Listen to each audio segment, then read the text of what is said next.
Good morning. Before we begin, I would like to acknowledge that we meet and we learn from each other today on country. I'm coming to you from Gadigal land, where I live, work and write, and I pay my sincere respects to elders past and present, and I extend that respect to any Aboriginal and Torres Strait Islander peoples who might be joining us this morning. Good morning. We've got a huge crowd with us today for the September Scholar Talk. So for those of you who don't know me, my name is Rachel Franks and I'm the Coordinator of Scholarship at the State Library of New South Wales, which means that I get to do all this terrific stuff to do with our fellowships program. Today is a very special day. It's History Week, which is always exciting, but it's also only the third time we've had a Hertzberg Fellow present as part of our Scholar Talk series. The Hertzberg Fellowship is a comparatively new fellowship at the library, and it focuses on industry within our collections. And we have seen some wonderful stuff so far, and I'm sure that we'll see more great material today. So Dr. Lisa Murray is the third Hertzberg Fellow here at the library. She holds a PhD in history from the University of Sydney, and she is an award-winning historian specialising in Sydney's social and urban histories. She's going to be talking today about her fellowship topic, Here's Toohey, tapping the Tooheys collection. There is grog, maps and all sorts of exciting stuff about pubs. If you have any questions for Lisa, please pop them into the chat feature in Zoom and I'll be back in a little while to ask your questions. Thanks so much, Lisa. Thank you, Rachel. It's great to be here. I'd like to start by acknowledging country as well. I live, learn and create on Gadigal and Wongal country, as Aboriginal people have done for thousands of years. This land has not been ceded. I'd like to pay my respects to elders, past, present and emerging, and extend that as well to any Aboriginal people joining us today. I embrace the Uluru Statement of the Heart. It's call for voice, treaty, truth, and I accept the gracious invitation of First Nations people to walk with them towards a better future. I also want to thank the State Library for bestowing on me the Dr. Hertzberg Fellowship. It is a real privilege and I have to say a great joy to be given the opportunity to work so closely with a manuscript collection and to have the support of library staff. I wish to acknowledge in particular Rosie Olk and Ed Vesterberg for their support accessing the collection, and Rachel Franks for her facilitation of the fellowship program. I've had a fabulous 2 years in the library. Now, if you drank a beer in a pub in New South Wales prior to 1980, likely as not, you would have been drinking a beer manufactured either by Tooheys or Tooth & Co.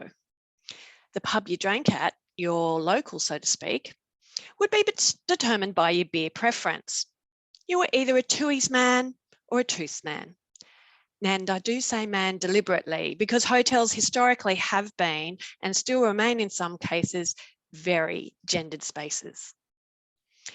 A hotel will be tied or tethered to a particular brewery and only that brewer's beers would be available on tap.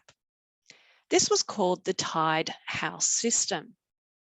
Draft beer loyalties of drinkers were shaped, no doubt, partly by taste, what your mates drank, and the atmosphere of the pub.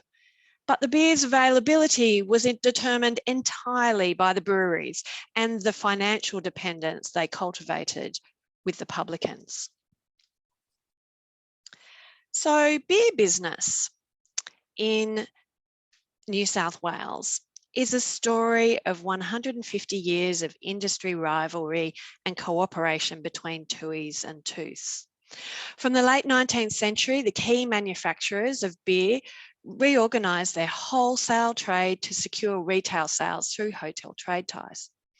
They developed a forward business integration model whereby they manufactured the beer, distributed the beer, and had guaranteed outlets for the sale of their beer. By 1930, Tooth & Co were the clear market leader, having merged with Resch's the year before. Tooheys Limited was a distant second. But together, these two breweries dominated the industry for most of the 20th century, not only in terms of beer sales, but also as an employer group. Through the New South Wales Brewers Association, the two breweries colluded to set prices, credit and delivery terms, and wages and conditions across the industry. While the state government licensing board tried to control the industry, it was the brewing companies that monopolised the manufacturing, supply and trade of beer. Despite the survival of the Tooheys brand and their brewery in Auburn, the history and influence of the state's second major brewery on pub culture has been largely forgotten. We really have only heard one side of the story, and this is due to the prominence of and relative ease of access to the Tooth & Co collection. Tooth's business archive, which runs to thousands of items, is held in the Noel Butlin Archive Centre at the Australian National University. And there's a substantial supplementary collection of architectural plans and objects held at the Powerhouse Museum. The extensive use of the Tooth & Co collections in multiple exhibitions and publications has potentially skewed historical knowledge of the industry, pubs, and drinking culture in New South Wales. My unearthing of a collection of ledgers from the business of Tooheys Limited, held in the State Library of New South Wales, really opens up new possibilities. As part of my Hertzberg Research Fellowship, I have been exploring these 300 ledgers. Although incomplete, this data-rich collection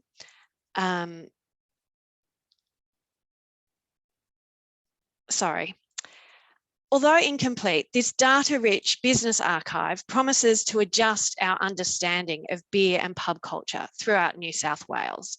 So in this paper, I shall share some highlights from the collection, demonstrating the digital mapping I have undertaken of Tooheys Tide hotels based on data extracted from the collection, and discuss some of the architects that were engaged to redesign Tooheys hotels.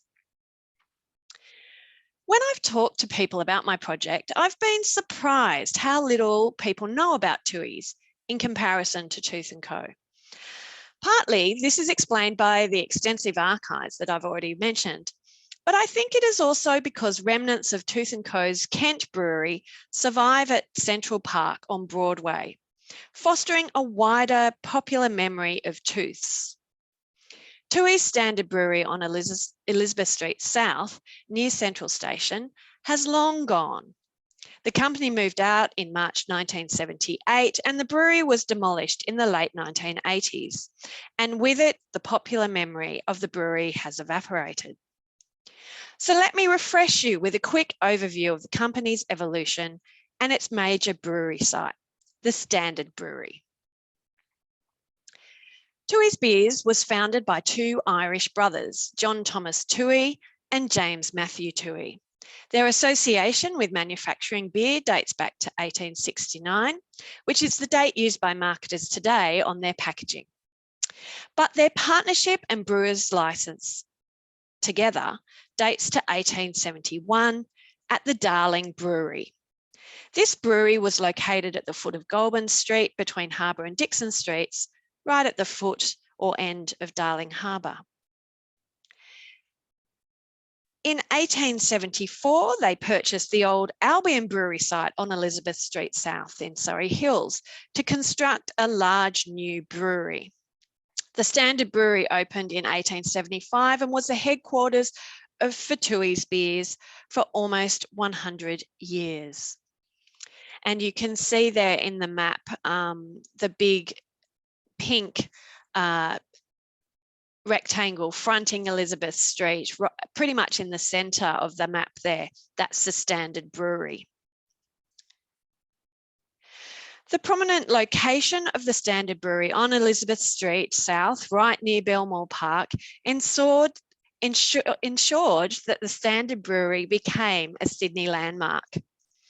Their grey draft horse horses pulled lorries laden with blue and white striped kegs, destined for hotels around the city and suburbs. Tooheys brothers saw an opportunity in the regions and by 1880 had established a branch or depot of the brewery in Newcastle.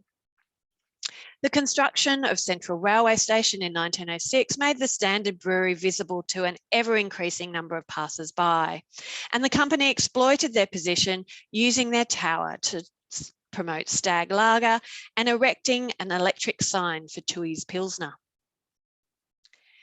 The company became Tooheys Limited in 1902. They made inroads into the market with their Stag Lager, Flag Ale and Oatmeal Stout. In 1926, they purchased Walker's Brewery in Orange and established a distribution depot there as well, providing easier monitoring and penetration to the Central West region.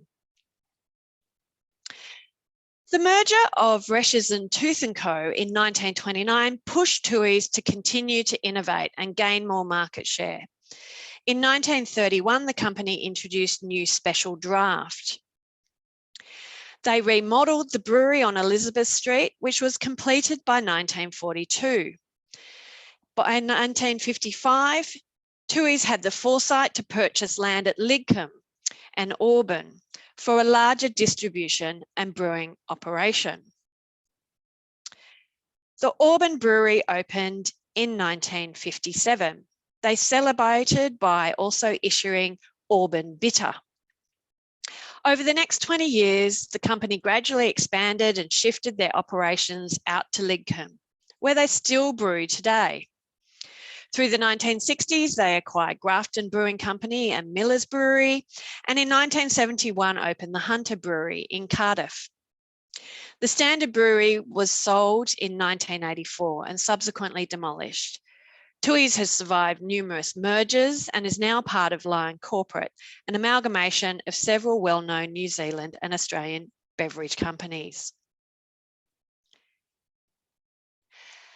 The Tooheys collection at the State Library of New South Wales has about 62 shelves of material, approximately 300 volumes of all different sizes and shapes. Now, it is tiny in comparison to the Tooth & Co collection, but it's still a reasonable collection to be delving into. One of the challenges was making sense of the collection when I started the fellowship. The original order of volumes had been lost by the time the collection was deposited with the Mitchell Library. In other words, any context gleaned from the grouping of related volumes had disappeared. Furthermore, many of the volumes were unlabelled, or their paper cover labels had disintegrated over time, making it tricky to work out what was what. My research has been something of a quest, reviewing volume after volume to determine the content and scope of the collection and to determine what type of data and evidence I could extract that might chart the history of the company and its role in the beer industry. The collection contains ledgers relating to hotels, both country and metropolitan, profit and loss statements, expense accounts, wage books, sales, output and trade figures, brewers' diaries, some plans of hotels, indexes to hotel repairs and architects. The majority of the records are financial in some way, and the bulk of the records cover the 20th century. Most of the Tooheys records that break down financials according to individual hotels relate to money advances to publicans. This system of private mortgages to publicans provided the leverage that drove the whole tied house system. The advanced ledgers were critical financial records for the company, and these ledgers also necessarily contained basic information about publicans and leases. So how did the tied system work? The breweries advanced money to assist publicans to purchase a hotel lease and license, or to renovate the hotel, provide new furniture, or install perhaps a beer cooling plant. Publicans entered into agreements with the brewery to pay back the advanced amount by instalments across the lease term with a fixed interest rate. In return, The brewery was guaranteed that the publican would deal wholly and solely with the company for all their beverages, beers, both draft and bottled, wine, spirits, and other liquors, cordials, mineral and aerated waters. While the tie legally applied to all beverages for sale, the Brewers Association of New South Wales asserted in 1950 that it was only ever, and I quote, rigidly enforced in relation to draft beer. That being said, the association maintained that publicans were, quote, expected to give the brewery a fair proportion of his trade in bottled beer, spirits, and to some extent aerated waters and cordials. There were three types of trade tie. Each had various sets of securities to establish the bond. These were articulated in lease or sublease contracts, bills of sale over stock and furniture, listing of the interest on mortgages, and registered deeds of covenant. In the late 19th century, most of the trade ties were some sort of loan tie or bond with hotel owners. These ties often lasted for decades. The New South Wales Parliament conducted 2 inquiries into the system in the 20th century. There was a select committee inquiry considering legislation to control the system in 1901, and a second more wide-ranging Royal Commission into the whole liquor industry and hotels in particular in 1952. These 2 inquiries bookend the development of the modern pub in New South Wales. Now, Tooth & Co., Tooheys' rival, started way back in 1835 and had built up their business over decades. As a relative newcomer in the late quarter of the 19th century, Tooheys had to work hard to secure business, and it seems they drove a hard bargain. The 1901 inquiry heard accusations that Tooheys went over the top of individuals in negotiating leases to secure a lease and tie a hotel to their brewery. Using the Tooheys collection, I've been able to determine that among Tooheys' early hotel interests were the Currency Lass in Glebe, the Cottage of Content and the Frisco hotels, both in Woolloomooloo, the Bank Hotel in Newtown, the Limerick Castle in Surrey Hills, and the Horse and Jockey Hotel out at Homebush. As I'd mentioned earlier, Tooheys had also established a branch of their brewery up at Newcastle, and among their early hotel ties up there was the Central Hotel in Newcastle and the Great Northern Hotel in Wallsend. By 1901, Tooheys had at least 17 hotels in the Newcastle district. It seems that Tooheys were making inroads, and so Tooth were feeling the pinch. They negotiated with Tooheys a truce. Tooheys agreed not to interfere with Tooth's hotels and vice versa if there was a security or lease held by the rival brewer over the hotel. And this sort of truce was in place through the late 1890s and into the early 1900s. Evidence to the parliamentary inquiry on tied houses in 1901 revealed that the breweries had control of trade in particular suburbs. Some suburbs were regarded as Tooth's and others as Tooheys suburbs. Brewery director John Thomas Toohey was among those to give evidence. He stated that he considered Balmain a stronghold for Tooheys, claiming Tooth & Co. do not sell much beer there, whereas Newtown had always been a stronghold for Tooth & Co., according to John Toohey. Tooheys also had, he said, quote, a fair monopoly of the beer trade in the country town of Wyalong and dominated the trade in Burwood and Croydon.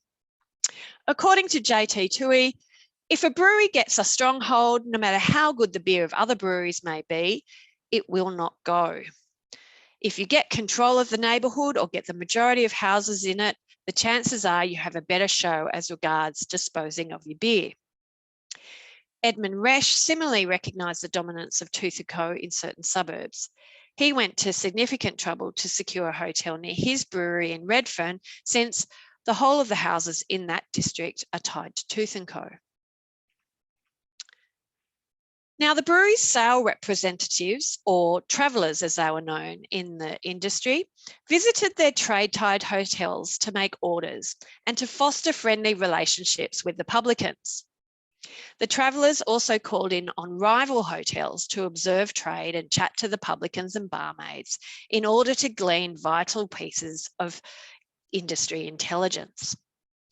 John Thomas Toohey claimed they moved into the supply of aerated waters and also wine and spirits, essentially to protect their beer interests. Prior to that, he said, other people were supplying our hotels and getting information about them as to the extent of the leases. We felt it was not a wise thing that they should have anything to do with the houses. We took up the business practically in self-defence. Intelligence gathering on rival businesses continued into the 20th century. The relationship a publican might have with the brewery, their support or leniency regarding credit terms, often influenced if the licensee was likely to switch brewers or renew their current trade tie. The London Tavern on Elizabeth Street, just down the road from Tooheys Standard Brewery, was one that had a long-term loan tie with Tooheys. This pub was managed by Percival Webb and his wife Lily, following Percival's death in 1913. Now, the bond was due to expire in the late 1920s, and Tooth & Co. Traveller went in and reported that while Mrs. Webb did not necessarily want to go with Tooheys in the future, she did have, quote, a very strong personal guard for Mr. Redmond, the general manager of Tooheys.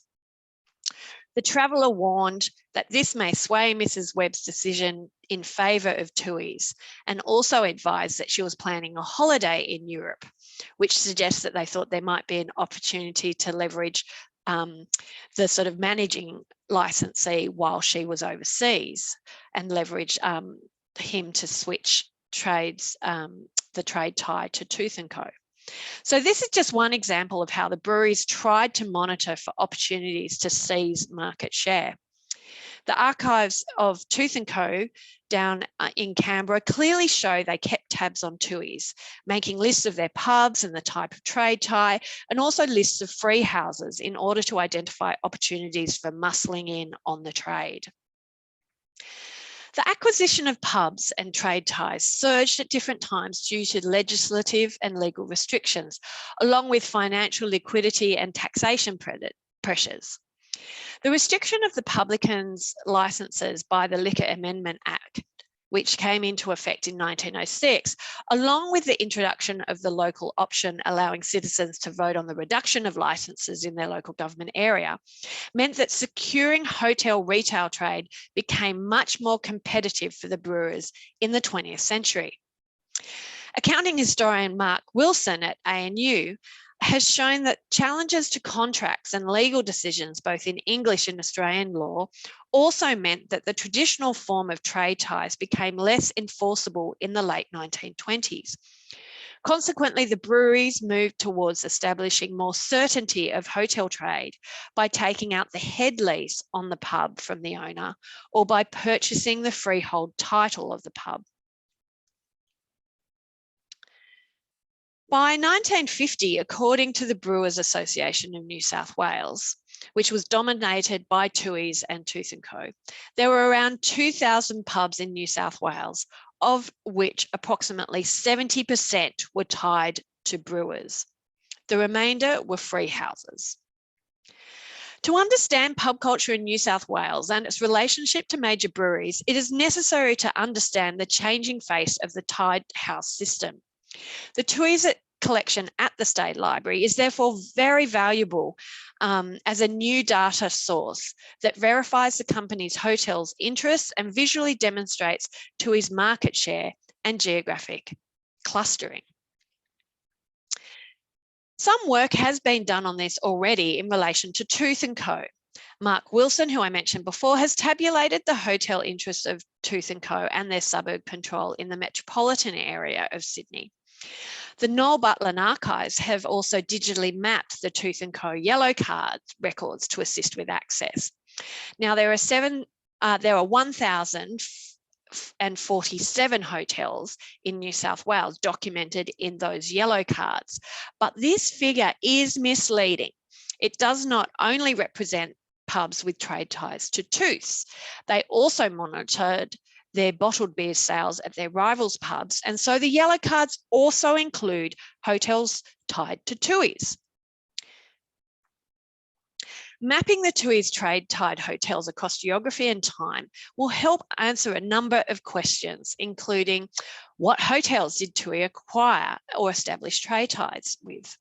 Did Tooheys have a stronger presence in certain suburbs and districts? And how can we demonstrate that beyond the anecdotal evidence from parliamentary inquiries?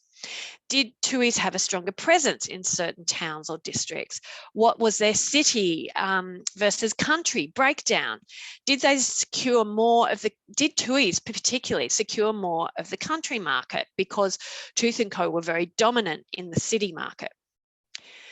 So these are some of the questions I've been looking at. And I've been extracting data from the ledgers to establish the location and date of Tooheys ties and also the type of trade tie. Was it just a sort of bond? Did they have a head lease or a freehold? I've also been using a range of sources to identify hotel names, and including their profit and loss accounts, assets and sundry liability ledgers, hotel works and repairs ledgers and plans, and then extra work to actually confirm the types of interest and critically for mapping the addresses of all of these hotels.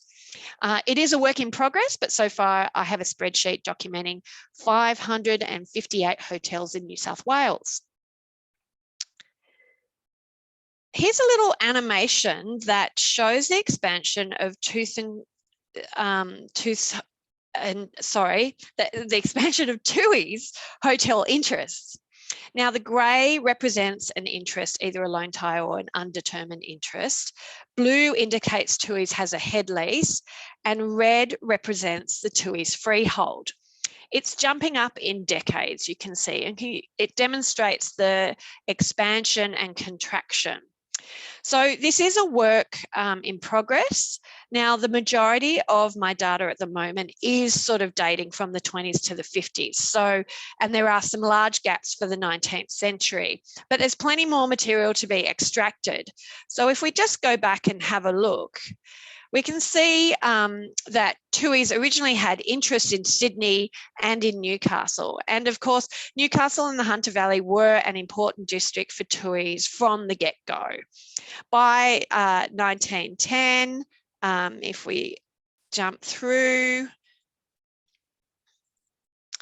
1900s, 1910, you can see that they're actually beginning to expand into country regions. We know that Wyalong was one place, and that dot out in far west is Dubbo, the Globe Hotel.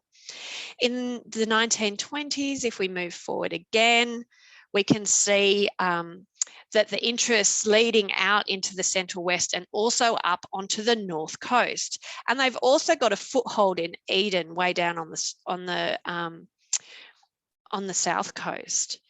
Into the 1930s, and you can see the further expansion into the Central West and out to the far west. And there's a lot more red appearing, which indicates freehold ownership. But it's interesting that there's actually very little in the Illawarra district. So that's something that's going to be worth looking at a bit more. We can see some retraction back in the 1940s from the far west, perhaps reflecting some transferring of licenses through the country district. And then as we go back, we can see a consolidation of their freeholds and so on. I've also been doing all this work and putting it onto a Google map that I can actually zoom in on and look at in more detail, which if we've got time, I can show you a bit more of that afterwards. Now, one of the things this has shown definitely is that the Central West became one area that was a stronghold for Tooheys. The Canobolas Hotel in Orange opened in March 1939, and it was the flagship regional hotel for the company. It was designed by Sydney architects Scott Green and Scott, and the total cost was said to be over £100,000. So it was a massive investment by the company. Tooheys had been building its interest in Orange hotels since it had purchased the Walker Brewery in 1926 and made it a distribution depot. So the palatial Canobolas replaced the Clubhouse Hotel. But by 1939, Tooheys owned another 5 pubs in Orange: the Carrington, the Gladstone, Metropolitan Hotel, the Railway Hotel and the Victoria Hotel. And then they had another head lease on another 3 pubs: the Central, the Orange and the Tattersalls. So you can see how they sort of had a mix of hotels and both ownership and head leases. So this digital mapping, I think, is an important analysis tool within my research, allowing me to create some meaningful presentation of large amounts of data and historical records relating to Tooheys' control of the market share. Here's another way of looking at pub acquisitions by individual year and a breakdown of numbers to see an overall trend.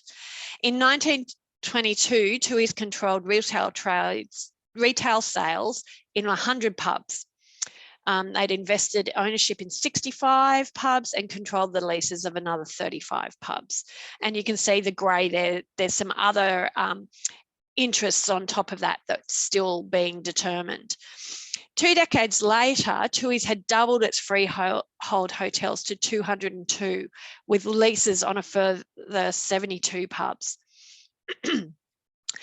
So the chart of pub acquisitions by Tooheys illustrates a sharp rise in pub ownership over the period 1934 to 38. And Mark Wilson has similarly noted an increase the same in the Tooth & Co hotels. So this is a really competitive time. There are a number of factors that influence this increase. Some of the legal reasonings around trade tithes and moving to freehold ownership have been mentioned before. But the outcome of the prohibition referendum in 1928, with a majority of citizens in favour of hotels remaining open, was also a confidence boost. Yes, 6 o'clock closing was still in place. However, the vote was a clear majority, and that put the temperance movement back in their box and gave the brewers confidence to invest further in vertical integration. But the most significant shake-up of the market, I think, was in July 1929, when Tooth & Co bought out Tooheys Limited. So this was a major threat to Tooheys. Rumours had been circulating in financial circles for more than a year that a merger was on the cards between the big breweries. Tooheys later claimed that Tooths reneged on a deal with them, something Tooths had always publicly denied. However, I've discovered that there is something in the claim. The board minutes of Tooth & Co down in Canberra clearly show that in May 1929, Director Septimus Levy was authorised to make a deal with either Tooheys Limited or Tooheys Limited. How far did the discussions with Tooheys get? We know Levy had some level of contact with Tooheys chairman Thomas Hughes, but ill health led to his resignation from the board and he died the following year, leaving the board with little knowledge of the overture. We might never know whether Tooth & Co were ever serious about the merger with Tooheys. Perhaps they had deliberately held talks with both brewers to play them off against each other. However we read the corporate politics, the outcome was that Tooth & Co had once again dramatically expanded their market share. Tooheys had to get back on the front foot with their hotel trade if they were to survive.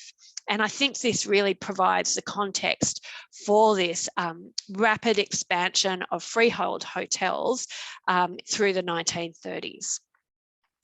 There is evidence in the ledgers that Tooheys responded, actively transferring hotel licenses in the 1930s and 40s, also remodelling and building hotels and appearing in the licensing courts in opposition to rival transfers. This was part of Tooheys' ongoing business strategy due to the limits on licences in New South Wales. They would purchase a lease or freehold of a hotel in a country regional area and then apply to move the lease elsewhere within the regions. Restrictions in the Licensing Act meant they couldn't move the licence from the country to metropolitan areas or to Newcastle.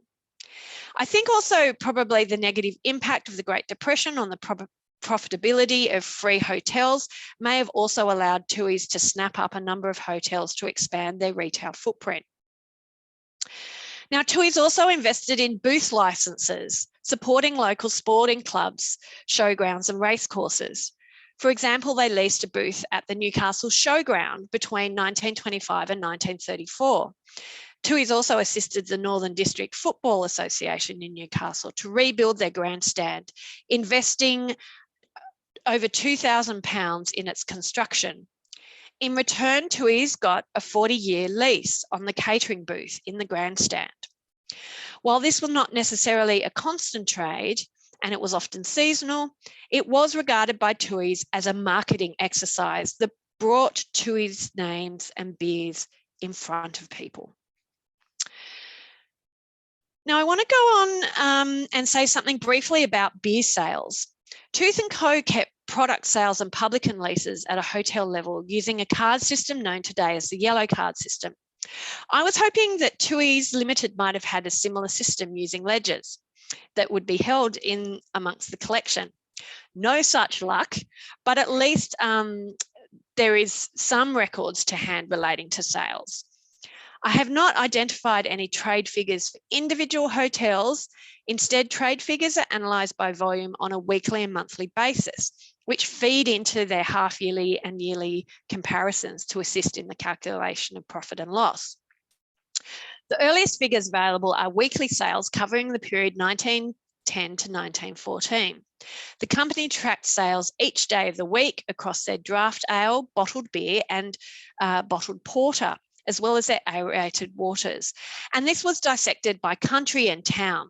And all the figures were compared to the same week in the previous year, allowing for a simple trend analysis. If we just zoom in a little bit more, you can probably see that a bit better. Interestingly, they tracked daily temperature as a variable, providing an unexpected set of weather data. So if we look back to the trade 110 years ago, on the 6th of September in 1912, we can see that on Friday the 6th, it was fine and 64 degrees Fahrenheit or 17.7 degrees Celsius, slightly cooler than the same time the previous year. Now, overall that week in 1912, it was ever so slightly cooler. Yet Tooheys still recorded an increase in trade of 216 hogsheads in the metropolitan Sydney area. Country trade was also up for the week, although they weren't tracking as well in the country with year to date. Overall for this week, Tooheys recorded an increase of 4.6% trade, which was lucky because their wages bill had also increased from last year, and that was another thing they tracked week by week. So there are also statistics tracking monthly trade by beer type, and these sets of records are fragmentary, so they don't cover a large date range. However, they do promise some helpful insights into considering market share, such as charting the most popular Tooheys beer in a particular era, and depending on breakdown, maybe popular beer according to town and country, and if there are some differences there. Finally, I want to turn to a bit about the architecture. There are a handful of records that relate to hotel architecture. A series of photographic negative prints of architectural plans are contained in a large volume. There are 201 plans in total, representing 147 hotels. The plans cover city, metropolitan and regional hotels across the 1920s to the 1940s. So this is a significant period in hotel design when many late 19th century pubs were renovated and modernised or demolished and rebuilt. The plan volume provides a great snapshot of Tooheys hotels. And while not all the plans are signed and dated, there are many leads on architects. The plan of the Frisco Hotel in Woolloomooloo demonstrates how hotels were adapted and modernised in the 1920s. Tooheys had a long-term interest in this hotel from at least 1887. It was previously known as the Wharf Hotel, but renamed the Frisco in about 1893. Tooheys secured the head lease of the Frisco in 1922, and as a result, they commissioned Hassell and Stockham to prepare plans to improve the pub. These are the plans shown here. The floor plans, which are the negative ones at the top, show that they're removing a wall to open up and lengthen the public bar and building a new curved bar in the public bar and the saloon bar. A second sheet showing elevations survives in the City Archives. Another volume in the collection sheds further light on the alterations. You can see on the right there the entry from the repairs and works for hotels. This volume covers the period 1917 to 1931. There's an entry for the Frisco Hotel. We can see that the alterations and additions were recorded for the years 1921 to 1922, with a total cost of nearly £5,000. We can also see there the architect's name, and the builder's name is also noted, Hughes. So we can see this is a really substantial renovation. Here's another example. Tooheys purchased the Morning Star Hotel in 1925, and this plan shows the rebuilding of the hotel by architects H.E. Rossendroe, as approved by the City Council in 1926. The long curved design of the public bar shows the latest trends once again. The facade of the hotel was also updated, and the pub was renamed the Dominion Hotel. A photograph from 1929 shows the new neon sign promoting Tooheys Oatmeal Stout. Interestingly, while earlier plans survive in the City Archives, this 1926 plan does not, illustrating the importance of the plan volume in the State Library. Some of Tooheys hotel rebuilds became more ambitious in the 1930s. The Freemasons Hotel in Burwood had been owned by Tooheys since the 1890s. It was totally rebuilt by them in 1936-37 on a new site just down the road from the former hotel. The plans by H.E. Rossendroe show a thoroughly modern hotel on a narrow corner site with 3 street frontages. Black and green tiling was offset by apple green awning, a soffit and steel windows. The long public bar on the ground floor was accessed from Burwood and Railway Streets. It had twin curved bars and lighting that ran the length of the 2 bars. A ladies' parlour further down Railway Street had a separate entrance. The bottle department with curved windows faced John Street, and there were separate entrances to a lounge bar on the first floor. The fabulous interior photos featured in Decoration and Glass in April 1937, but we need to rely upon a photograph from the Tooth & Co yellow cards to see the full elevation of the hotel. Here we can see that Rossendroe's treatment of the curved corner facade is similar to their rebuild of the Dominion Hotel 10 years earlier. Now, Tooheys did not have an architecture department as part of the company. They commissioned architects for all their required work. So far, using the collection in the State Library, I've identified 30 different architectural firms used by Tooheys Brewery. In the 19th century and the first decade of the 20th century, when Tooheys were just starting to invest in hotels, they were using the established Irish Catholic architects Sheeran and Hennessy, and also Lindsay E. Thompson. Key architects they used through the 20s to the 40s included H.E. Rossendroe, who we've heard about, J.E. and E.R. Justilius, also Scott Green and Scott, who had designed the Canobolas Hotel. So this was a really important period. Hotel design became a specialised line of work in the 1930s as the breweries competed to build modern public bars. Indeed, Decoration and Glass observed in 1937, when they were looking at the Freemasons Hotel, that so many hotels have been rebuilt that it's almost impossible to keep pace with the developments. each new building contains some and often many advances on previous practice, that it seems the acme of perfection has been attained. But invariably, the next eclipses it.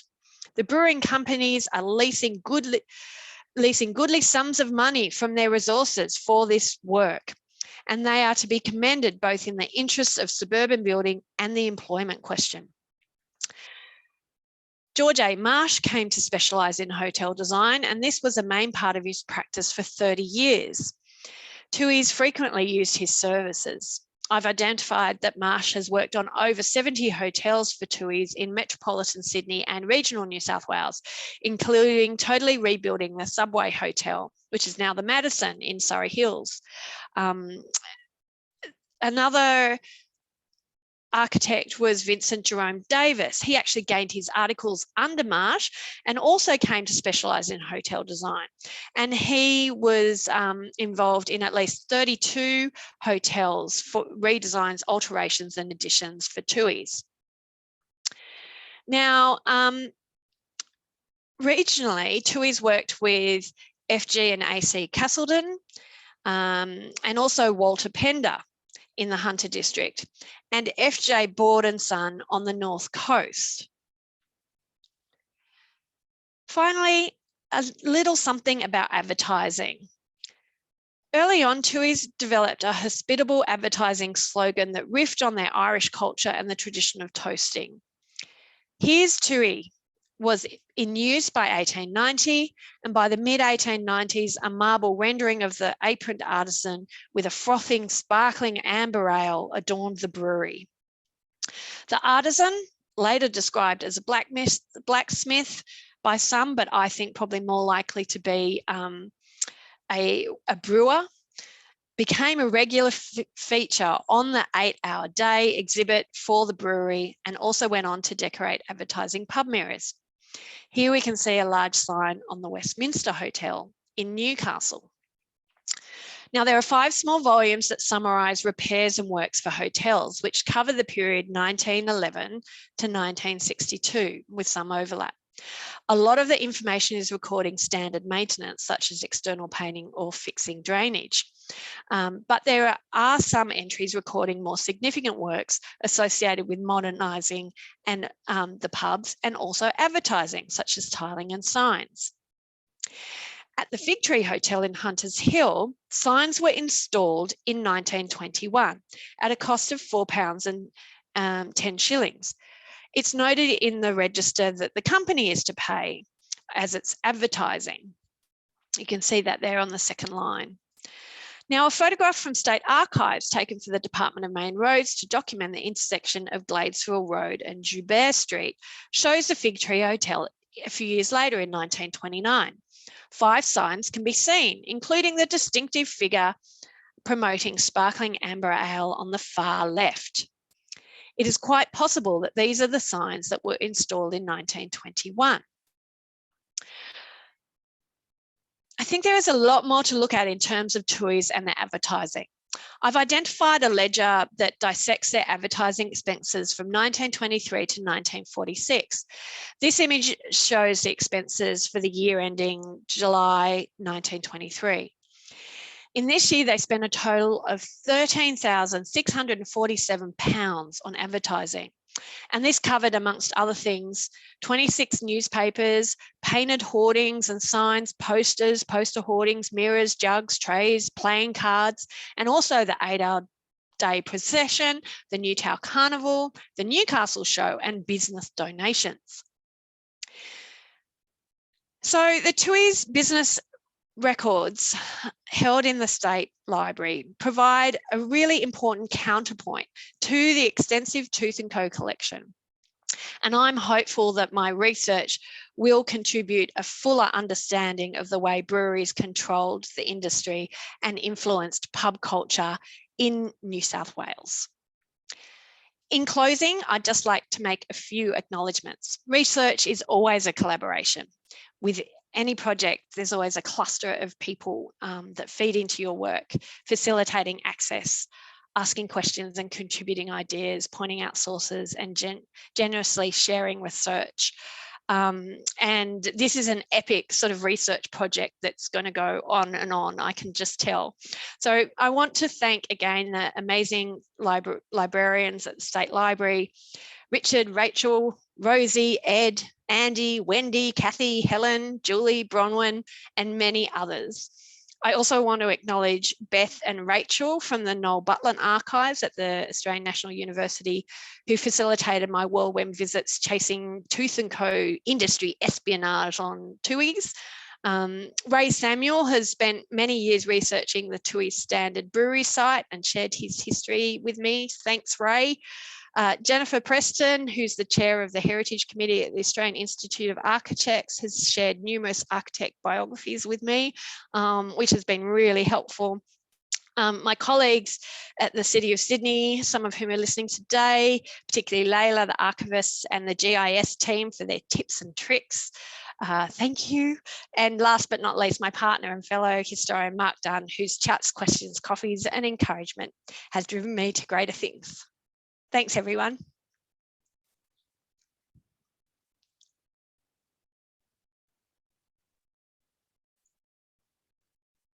Thanks so much, Lisa. That was absolutely terrific. And people watching from home or work or possibly a pub, this is thirsty work indeed.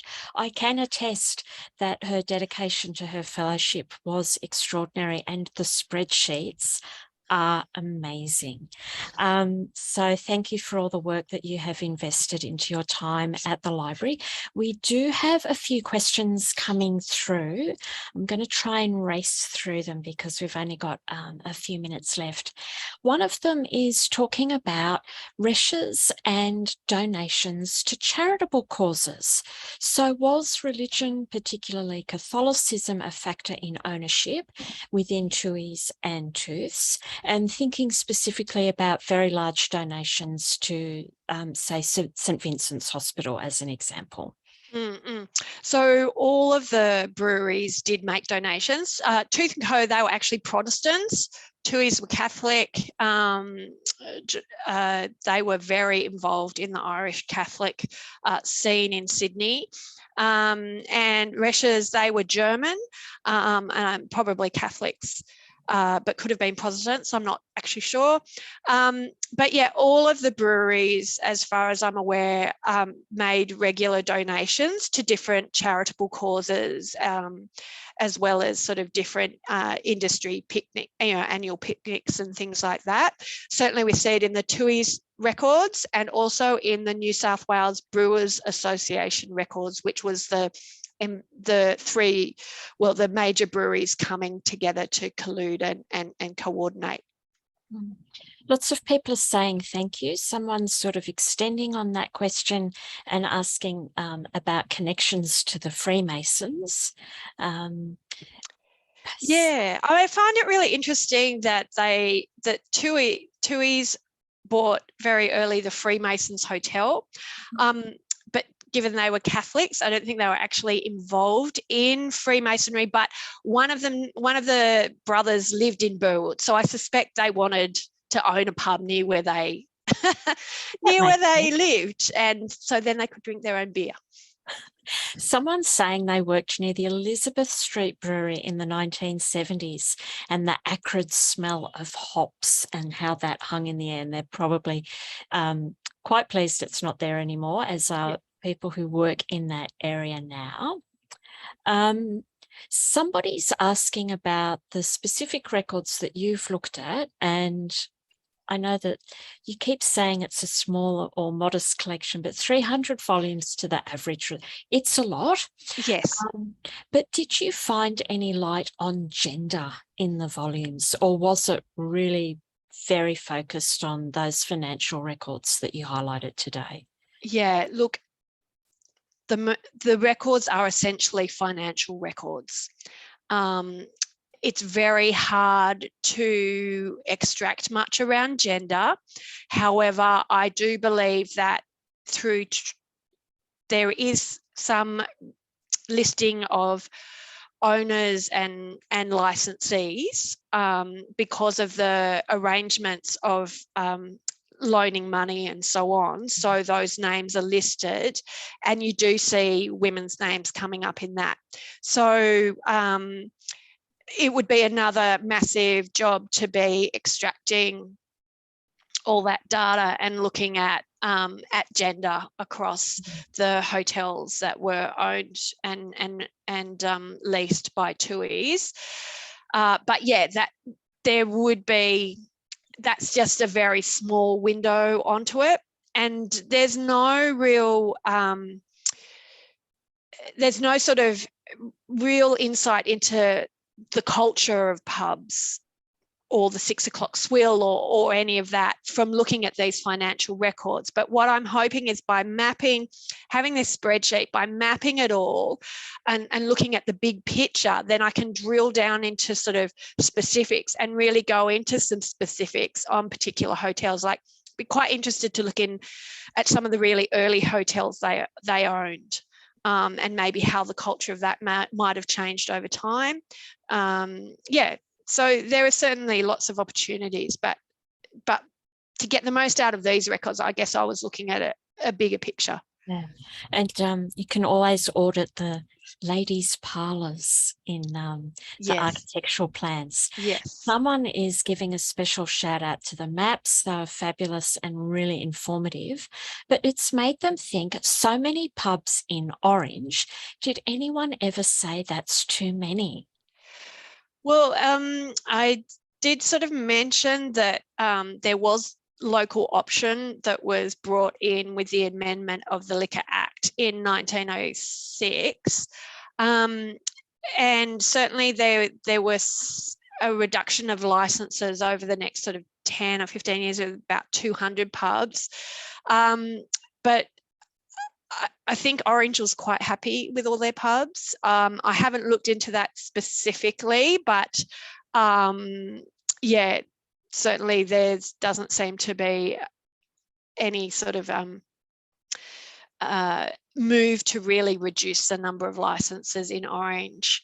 But those, again, that's another sort of whole really interesting avenue. And then you can marry up the records from, say, the Tooheys collection at the State Library with licensing court records because they had to keep renewing your license, and if you didn't make improvements to the hotel, they could actually revoke the license. So some of those records survive in state archives, and also you can follow some of the discussions and court cases through Trove digitized newspapers. So again, that's another really interesting area that deserves more attention. A few comments about the Resch's family and their Catholicism. Somebody's noting they made many large donations to the church, including bequeathing Swifts their Darling Point mansion. Quite a generous donation indeed. And more on money, somebody is asking, was it challenging to research financial records as an historian? And did you feel you needed to take additional training in those sorts of reports to really get the most out of those records?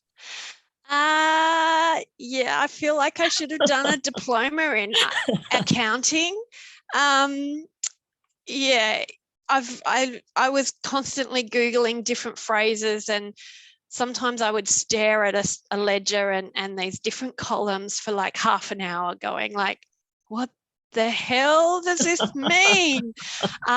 So yeah, it is really challenging, and also it's actually challenging for a lot of accountants today, because it's a whole system of following figures. It's double bookkeeping, and it's following systems through a whole series of ledgers, and the record is incomplete. So you kind of can follow through up to a point and you go, oh, well, there must be another ledger that feeds into this that provides this level of more detail or whatever, but that one doesn't exist or anymore, or, whatever. So it's kind of really interesting and challenging. I have dealt with a business archive before. I know my pounds, shillings and pence, so I could at least through that understand a little bit what's happening, but I still feel like I probably need an accounting diploma, maybe even a degree. maybe not. Stay with the history. It's more exciting for the rest of us if you do history. That is unfortunately all we have time for today. There are many more questions than we've been able to answer, but Lisa will be continuing her work at the library, and I'm sure we can ply her with questions and maybe give us an update over the coming months as she continues her research on this really wonderful and rich collection. Please join us next time. We'll be back again for another Scholar Talk on the 4th of October at 11.